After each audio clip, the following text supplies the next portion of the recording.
The fault lines have opened under North Melbourne as surely as if this was the rumblings of San Andreas. The mistakes of the past combining to swallow up the next coach. The club that refused rebuild then abruptly declared it and cut savagely, almost recklessly, and now a second coach is lost to that. Culpability is widespread as David Noble departs after 38 games. And it's worth thinking through how this has come to be. Let's start in November 2020, when Ben Buckley, the then chairman of North Melbourne, appointed David Noble with a timeline of when they might be competing.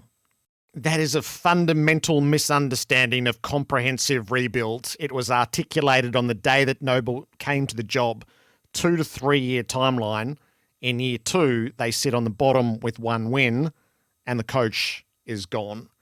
As the sense of crisis has grown throughout this season, and it's been very real, North had defaulted to a glib defence. There was nothing transpiring in the rebuild phase that hadn't been foreseen and planned for.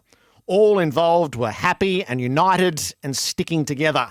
The line was repeatedly peddled. This was nothing they didn't expect.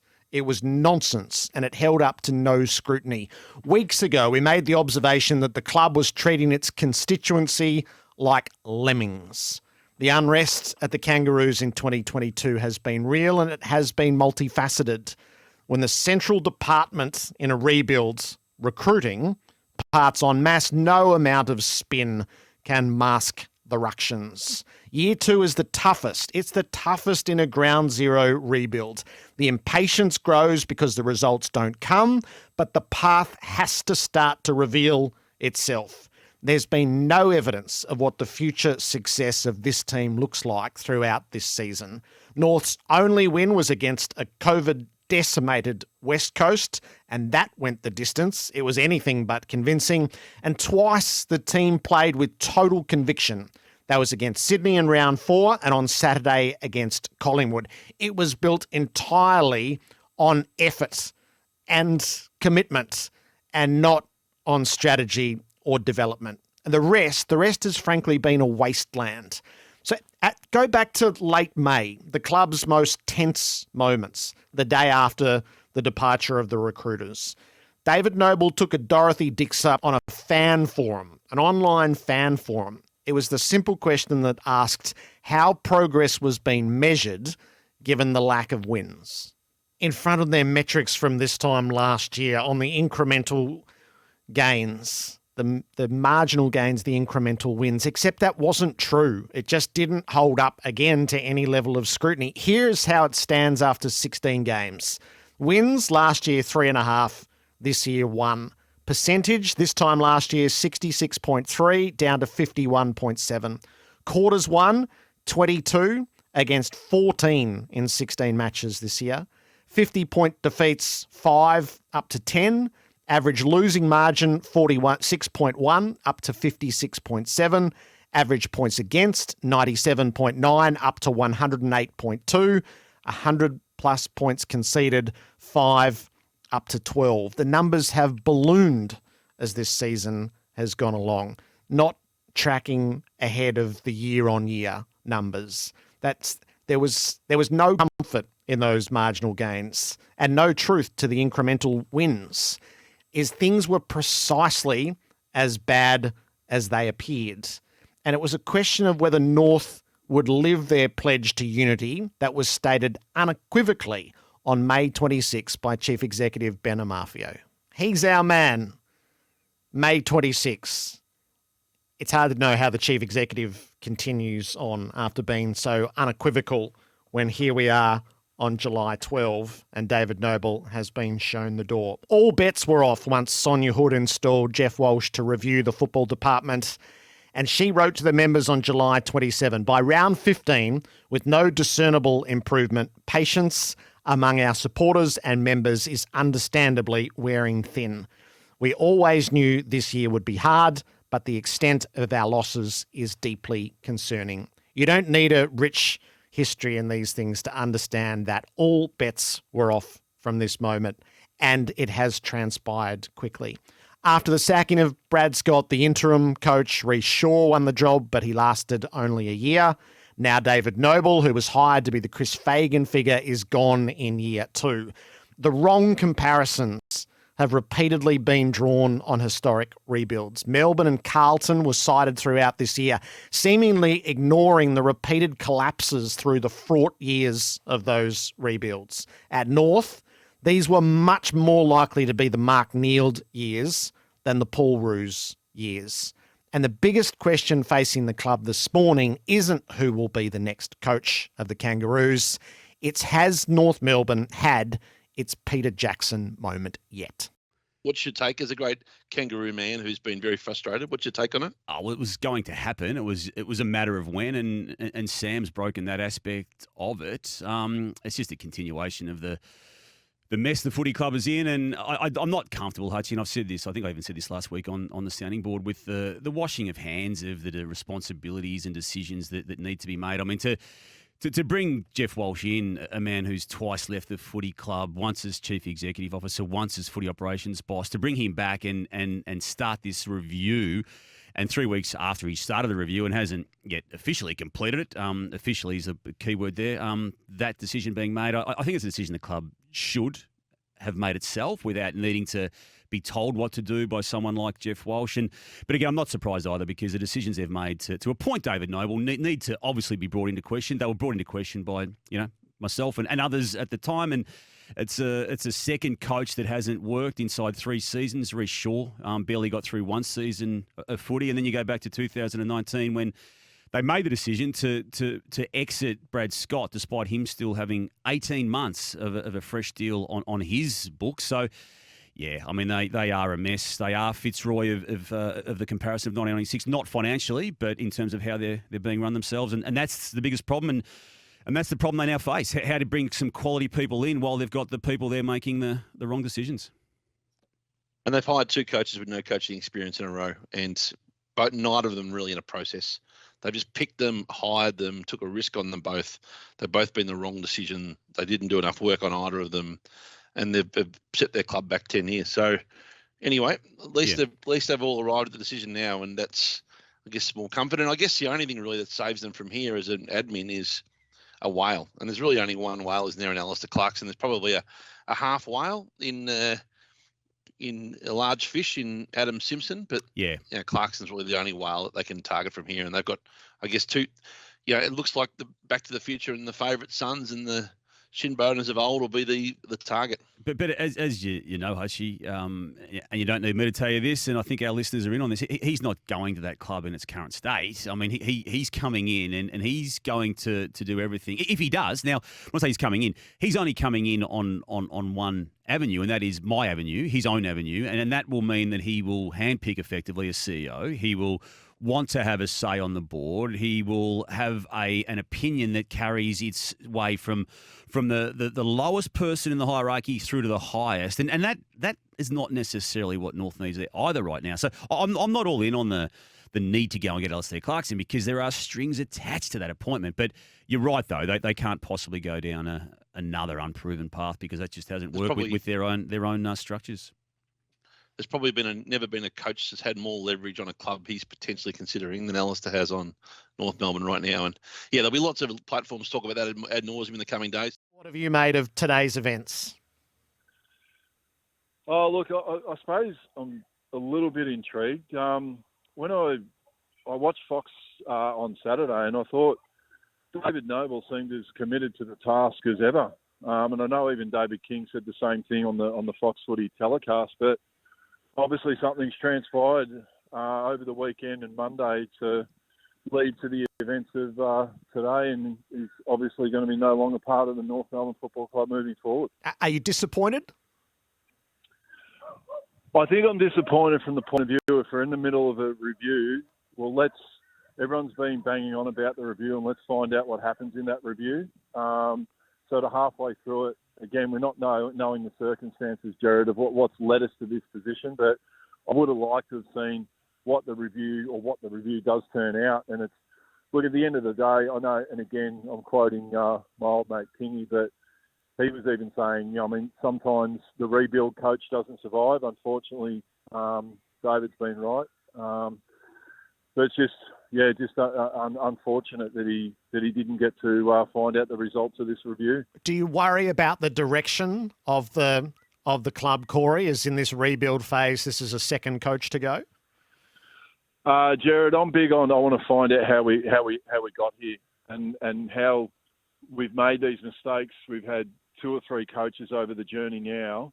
I really want to dig deeper of what's actually got us to this position so we don't repeat the same mistakes. And I think a lot of North Melbourne fans are the same. Like, let's sit down in the cool, clear light of day. I know we've got a football review going on at the moment, but let's understand what got us to these. Got us to this position, and then work out. The exciting part is, Gerard, I watched the Ron Barassi documentary on STAN, which is actually a really good documentary. All it proved to me, number one, that North Melbourne fans have been through harder times than this in the early 70s when you hadn't won a final and you hadn't won any silverware. But the exciting thing is, with all this, you can get it right, but you just got to get the key people in the right spots, and this can actually turn around really quickly. What level of accountability rests with the administration then, Corey? Do you believe the right people are in the positions?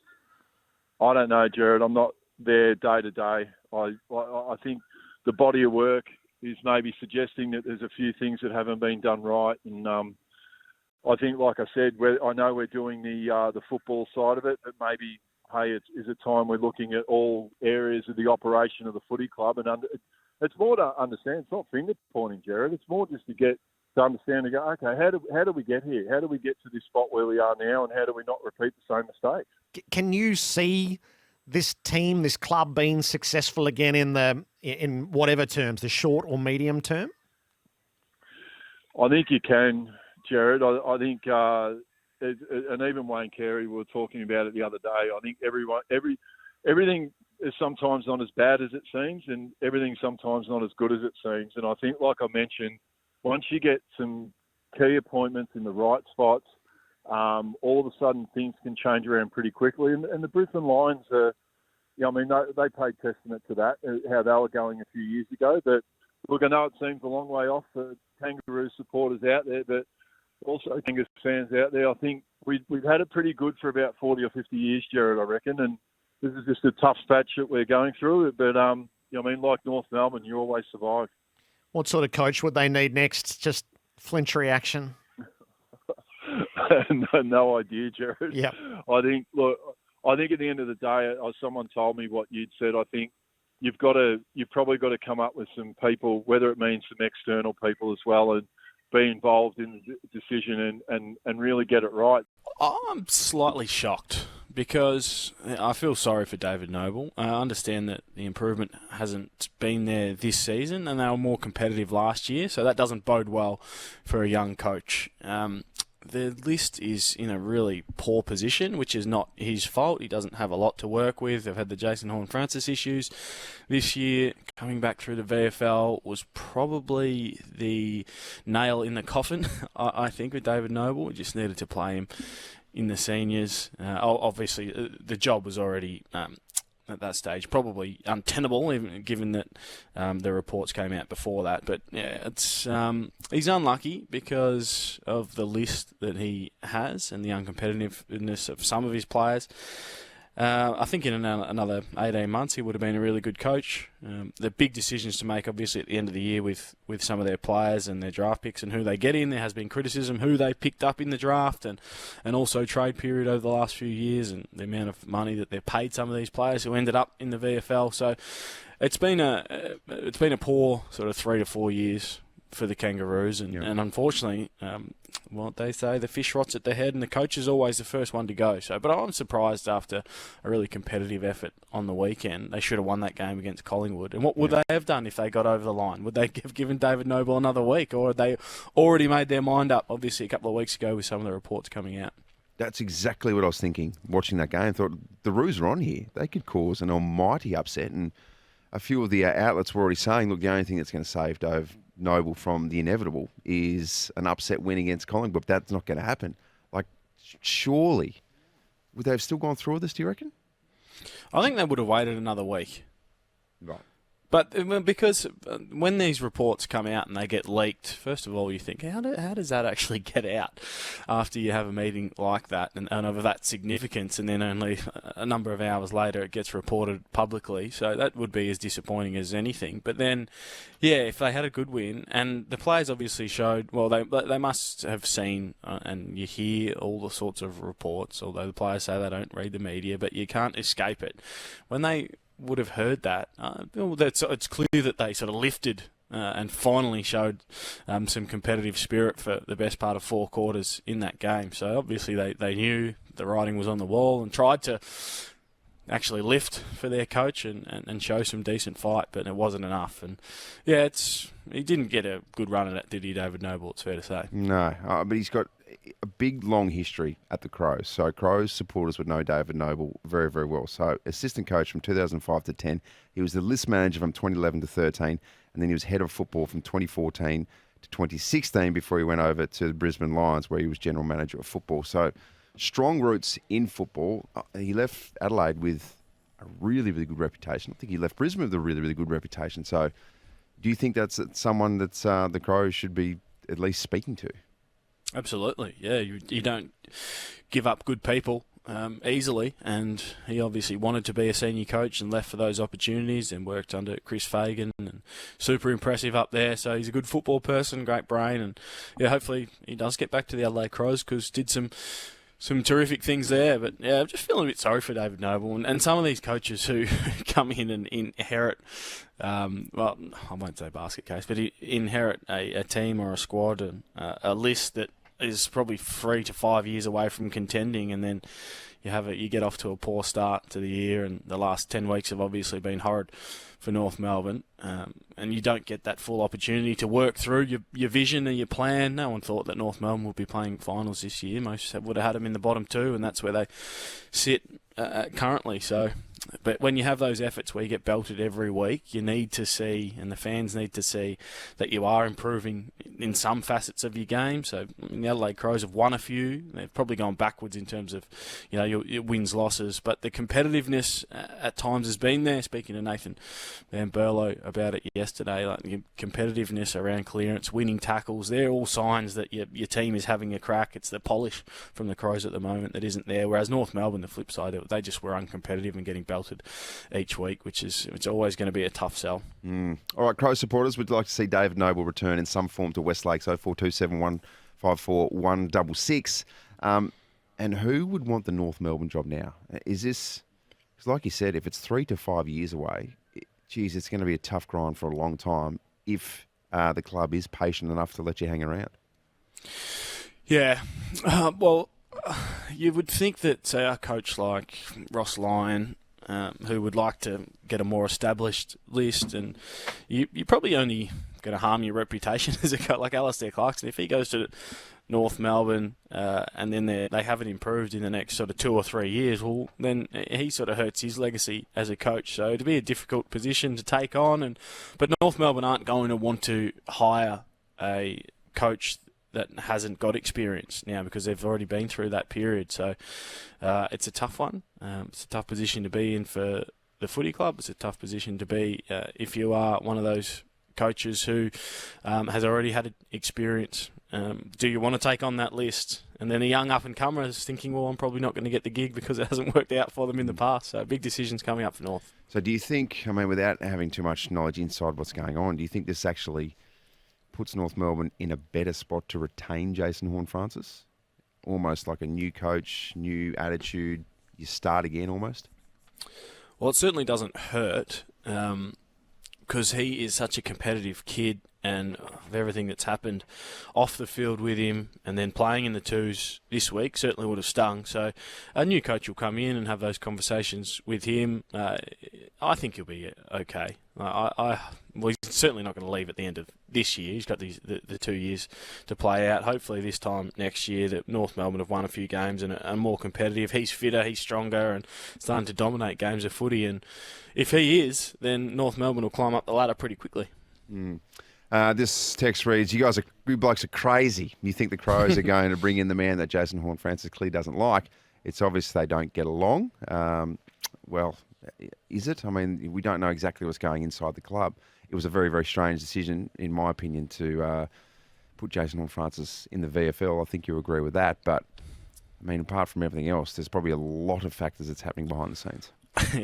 They're also not going to not hire David Noble, given everything he's done and the success at the Crows, because of the potential that Jason Horne-Francis might come back in 18 months' time. And if he did, well, he's not going to be working with David Noble day in, day out anyway. So unless David Noble comes back as the midfield coach, which I think is probably going to be unlikely. So, you can't make those decisions based on some of those factors, that might not even come to fruition. What about this one from Daniel? Adam Simpson will coach North. There you go. It's been a rough time at West Coast. Could Adam Simpson to return to the club where he was a legend at as a player? That's it. Club legend returning home after premiership glory with the West Coast Eagles, and now they're in a sort of mini rebuild phase. So maybe he does want to come back and try and save the club. That'd be a good one. Good appointment. Free up someone else, a bit of a fresh voice at West Coast as well. Could work for everyone. You look back at North's last 5 years, and quite clearly the board's decision at the time to remove, I think it was 13 players in one season. That was probably a decision you look back and go, it was the wrong call, the wrong lever to pull. Your senior players are such a critical part to the culture that you create. They take the pressure off the younger players, particularly when things aren't going as well. They've got the experience, they've understood, they've sort of been in that situation before.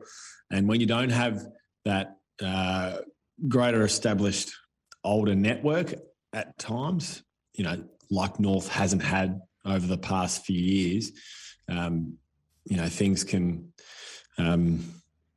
they can lead on and fester. And, quite clearly it's been a really difficult period of time for the club. But as a player, they'll all be really feeling it hard because you feel somewhat responsible for it, because as a player, you're the ones that are out on the park every week, representing the footy club. And, it's a really tough situation. So David Noble to be removed today as North Melbourne coach, but we know it extends beyond the coach at North Melbourne. There's so many boxes that need to be ticked, so many things that need to be fixed.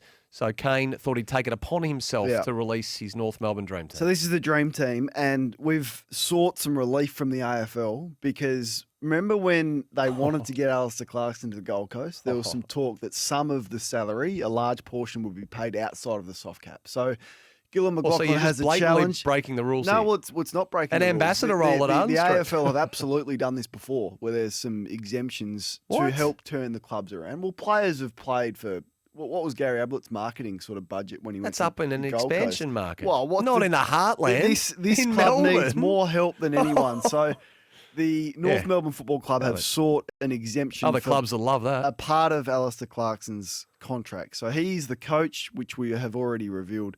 Mark Williams is the second most important signing here. He's coming in to revitalise the whole place, and he'll shake it up. Don't worry about that. But also help develop the young list that they've got and mentor the likes of Jason Horne-Francis, like he has done so well with Dustin Martin in the past.